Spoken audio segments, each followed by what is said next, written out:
Hi everyone, welcome back to the channel, and today we are diving into some of the darker corners of DC Comics history. Whilst the company has given us legendary stories like The Dark Knight Returns and, of course, Watchmen, not every tale can be an epic home run. In fact, some are just downright bad. This is Comic Book Clunkers, and these are some of what I think could be the worst DC comic stories of all time.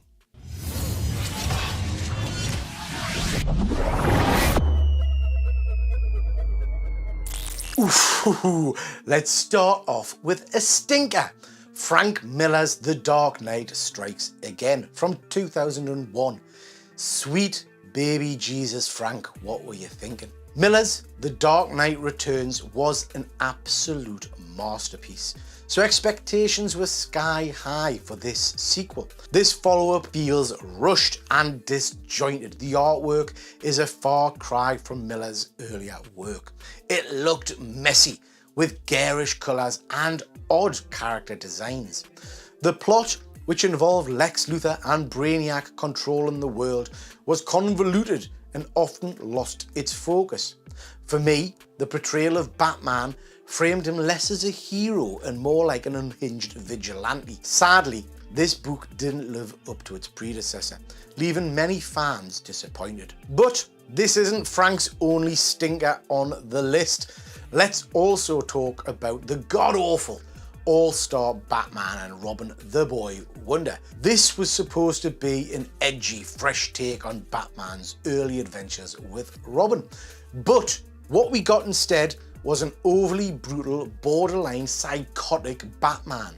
The infamous "I'm the goddamn Batman" line, it's like my impression, line turned into a meme from how absurd it was. The storyline was plagued with delays, and it characterised Batman as an abusive and cruel mentor to Robin, which was widely criticised.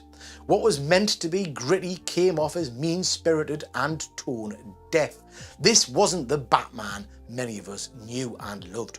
The only real plus in this tale was the stunning artwork by Jim Lee, and to be fair, a pretty cool, interesting issue where the duo take down the Green Lantern by painting everything yellow.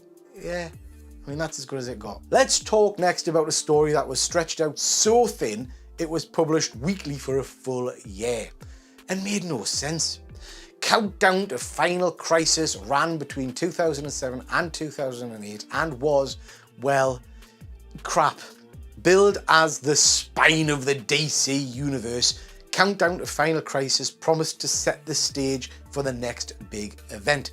However, it quickly became clear that the series was directionless, partly due to its wide range of writers and artists.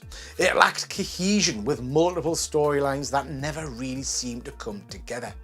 Characters acted wildly out of character, like Mary Marvel. Suddenly she becomes evil with little to no explanation, and despite its connection to the Final Crisis event, it ultimately had very little impact at all. The bloated year-long run felt like a waste of time and left readers like myself confused and frustrated. I paid weekly for that crap. Now this one really does pain me as a big fan of the Titans. This is The Rise of Arsenal.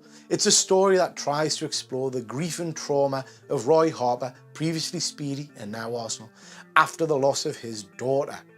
While the concept of a hero dealing with personal tragedy is intriguing and, if done well, could be a beautiful story, the execution here was simply horrific. Roy's descent into drug addiction, hallucinations of his dead daughter, and a bizarre fight scene where he attacks a group of villains using a dead cat all felt rather tasteless and exploitative. Instead of offering a thoughtful exploration of grief, the story was shockingly tone deaf and left readers uncomfortable for all the wrong reasons. Just bloody awful. Let's round off our list with a Justice League tale so bad I've tried to block it from memory. Cry for Justice started with a promising premise. A more proactive Justice League hunting down villains before they could strike. But what followed was, in my view, a bit of a disaster. The dialogue was melodramatic and stilted, with characters delivering over-the-top speeches that felt more like parodies of heroism. The story was infamous for its shocking violence, including the unnecessary deaths of beloved characters like the previously mentioned Lillian Harper, Roy's daughter. The tone was so jarring that it felt more like a gimmicky, dark parody than a serious superhero story. Basically, this book tried too hard to be edgy, and in the process, it lost the heart of what makes the Justice League so special. So there you have it. Even the best companies like DC can stumble with storytelling from time to time. These stories remind us that sometimes ambition, misjudged tone, or poor execution can turn a potentially great comic into a disaster. Like I said, these are just some of my picks. Do you agree with them or not? Did I miss some infamous story? Let me know in the comments below. Be sure to hit that like and subscribe button for more comic book clunkers, and until next time, keep reading those, hopefully better than these, comic books. Catch you next time.